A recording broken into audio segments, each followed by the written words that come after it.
പാറശാല ഷാരോൺ വധക്കേസിലെ കുറ്റപത്രം റദ്ദാക്കില്ല. പ്രതി ഗ്രീഷ്മയുടെ ഹർജി സുപ്രീം കോടതി തള്ളി. ക്രൈംബ്രാഞ്ച് ഡിവൈഎസ്പിക്ക് അന്തിമ റിപ്പോർട്ട് ഫയൽ ചെയ്യാൻ നിയമപരമായ അധികാരമില്ല എന്നായിരുന്നു ഗ്രീഷ്മയുടെ വാദം. സ്റ്റേഷൻ ഹൌസ് ഓഫീസർക്ക് മാത്രമേ അന്തിമ റിപ്പോർട്ട് ഫയൽ ചെയ്യാൻ കഴിയൂ എന്നാണ് ഹർജിയിൽ ചൂണ്ടിക്കാട്ടുന്നത്. നേരത്തെ ഈ ആവശ്യം ഹൈക്കോടതി തള്ളിയിരുന്നു. ശ്യാം ദേവരാജ് വിവരങ്ങളുമായി. ശ്യാം, ഇപ്പോൾ ഗ്രീഷ്മയുടെ ആവശ്യം ഹൈക്കോടതിക്ക് പിന്നാലെ സുപ്രീം കോടതിയും തള്ളിയിരിക്കുന്നു. എന്താണ് കോടതി വ്യക്തമാക്കുന്നത്? സ്മൃതി, ഇതിൽ ഏറ്റവും പ്രധാനം ഗ്രീഷ്മയ്ക്ക് തിരിച്ചടിയാകുന്ന ഒരു നിലപാടാണ് ഇന്ന് സുപ്രീം കോടതിയിൽ നിന്നുണ്ടായത് എന്നതാണ്. കാരണം പാറശാല ഷാരോൺ വധക്കേസിൽ ഗ്രീഷ്മ നൽകിയ കുറ്റപത്രം റദ്ദാക്കണമെന്നാവശ്യപ്പെട്ട് നൽകിയ ഹർജിയാണ് സുപ്രീം കോടതി ഇന്ന് തള്ളിയത്. ഇതിലെ ഏറ്റവും പ്രധാനപ്പെട്ട കാര്യം ഈ കുറ്റകൃത്യം സംഭവിച്ചത് നാഗർകോവിൽ എന്ന് പറയുന്ന സ്ഥലത്താണ്.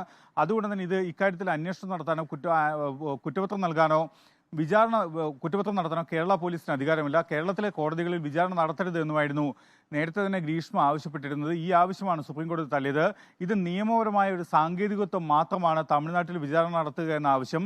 ഇത് വളരെ ക്രൂരമായ ഒരു കൊലപാതകമാണ് സംഭവിച്ചത്. അതുകൊണ്ട് തന്നെ ഈ ആവശ്യം അംഗീകരിക്കാൻ കഴിയില്ല എന്നാണ് സുപ്രീം കോടതി വ്യക്തമാക്കുകയും ചെയ്തത്. നേരത്തെ ഈ അന്വേഷണ റിപ്പോർട്ട് നിലനിൽക്കുന്നതല്ല എന്ന ഒരാവശ്യമുയർത്തി ആദ്യമേ ഗ്രീഷ്മ ഹൈക്കോടതിയും പിന്നീട് സുപ്രീം കോടതിയെ സമീപിച്ചിരുന്നു. ഇതിലും തിരിച്ചടിയായിരുന്നു ഫലം. പിന്നീടാണ് ഈ അന്വേഷണ റിപ്പോർട്ട് റദ്ദാക്കണമെന്നാവശ്യപ്പെട്ട് നേരത്തെ ഹൈക്കോടതിയെ സമീപിച്ചതും ഹൈക്കോടതി ഈ ആവശ്യം തള്ളി. തുടർന്ന് അപ്പീലുമായി ഗ്രീഷ്മ, ഈ കേസിലെ 3 പ്രതികളിൽ ഒരാളായ പ്രധാന പ്രതിയായ ഗ്രീഷ്മ സുപ്രീം കോടതിയെ സമീപിച്ചത്. സുപ്രീം കോടതിയും ഇപ്പോൾ അപ്പീൽ തള്ളിയിരിക്കുന്നത്. അതായത് ഗ്രീഷ്മ ഈ നെയ്യാറ്റിൻകര അഡീഷണൽ സെഷൻസ് കോടതിയിൽ ഇനി വിചാരണ നേരിടേണ്ടി വരും. പാറശാല ഷാരോൺ വധക്കേസിലെ 1ാം പ്രതിയാണ് ഗ്രീഷ്മ.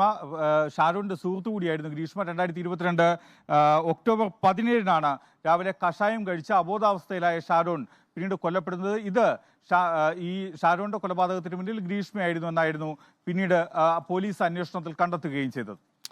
ശരി, ശ്യാം ദേവരാജാണ് വിവരങ്ങൾ നൽകുന്നത്.